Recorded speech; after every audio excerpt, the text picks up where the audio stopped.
ইউপিএফএলৰটো আজি আমি যদি হিসাব কৰি চাওঁ তেওঁলোকে 10% মানে ৰূপায়ণ কৰিব পৰা নাই।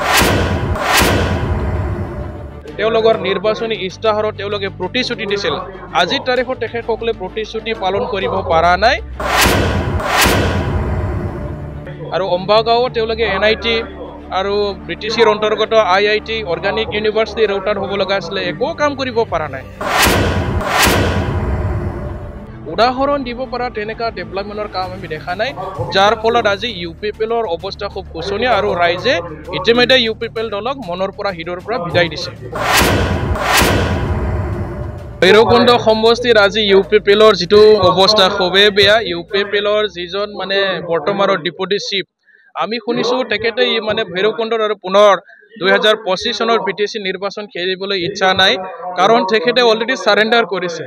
তেখেতে ভাবিছে মই ৰিহন দৈমাৰী ডাঙৰীয়াৰ লগত চেলেঞ্জ কৰিব নোৱাৰিম, ৰিহন দৈমাৰীৰ ডাঙৰীয়াৰ যিটো জনপ্ৰিয়তা হিটোৰ লগত মই ফেৰ মাৰিব নোৱাৰিম। তাৰ কাৰণে বৰ্তমানৰ ডিপুটি চিফ আৰু ওদালগুৰি সমষ্টিৰ তেওঁ MLA হয়, তেওঁ মানে ইলেকশ্যন খেলিব ইচ্ছা কৰা নাই বুলি আমি শুনিছো। কাৰণ BPF দলক ৰাইজে বিশ্বাস কৰে, BPF দলক ৰাইজে ভাল পায়, আৰু তেখেতসকলে যোৱা 5টা বছৰ ৰাইজক যি ধৰণে তেওঁলোকৰ নিৰ্বাচনী ইস্তাহাৰত তেওঁলোকে প্ৰতিশ্ৰুতি দিছিল, আজিৰ তাৰিখত তেখেতসকলে প্ৰতিশ্ৰুতি পালন কৰিব পৰা নাই।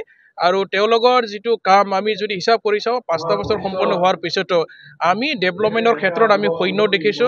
ভৈৰৱকুণ্ডৰ অন্তৰ্গত মানে তেওঁলোকে ভৈৰৱকুণ্ডতে নেশ্যনেল ট্ৰাইবেল ইউনিভাৰ্চিটি বনাৰ কথা আছিলে, তেখেতসকলে আজি সেইটো চুক্তি মানে ৰক্ষা কৰিব পৰা নাই।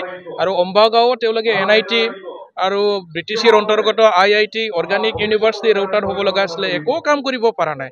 উদাহৰণ দিব পৰা তেনেকা ডেভেলপমেণ্টৰ কাম আমি দেখা নাই, যাৰ ফলত আজি ইউপিএফএলৰ অৱস্থা খুব শোচনীয় আৰু ৰাইজে ইতিমধ্যে ইউপিএফএল দলক মনৰ পৰা হৃদয়ৰ পৰা বিদায় দিছে। ইউপিএফএলৰটো আজি আমি যদি হিসাব কৰি চাওঁ তেওঁলোকে 10% মানে ৰূপায়ণ কৰিব পৰা নাই। নিৰ্বাচন আহিলে ডাঙৰ ডাঙৰ ভাষণ আৰু ডাঙৰ ডাঙৰ প্ৰতিশ্ৰুতি, নিৰ্বাচনী ইস্তাহাৰত লিখাটো ডাঙৰ কথা নহয়, কিন্তু মানে প্ৰেক্টিকেল ভাৱে তেওঁলোকে কাৰ্যকাৰী কৰিব লাগিব, কাম কৰিব লাগিব। আজি যদি কাম কৰি নেদেখায় ৰাইজে কেনেকে বিশ্বাস কৰিব, যাৰ ফলত ৰাইজে পুনৰ মানে পৰিৱৰ্তন বিচাৰিছে। আৰু হাগ্ৰামা মহিলাৰী ডাঙৰীয়াৰ নেতৃত্বত পুনৰ মানে BTCৰ শাসন অহাটো আমাৰ জনসাধাৰণে সকলোৱে বিচাৰিছে। ভৈৰৱকুণ্ড ৰাইজক আমি আহ্বান জনাইছো যে আপোনালোকে আগতে BPFকে ভাল পাইছিল, BPFকে বহুতটা বছৰ ভোট দি পেলাই আমাৰ প্ৰাক্তন মন্ত্ৰী ৰিহন দৈমাৰী ডাঙৰীয়া তেখেতসকলে জিকাইছিল।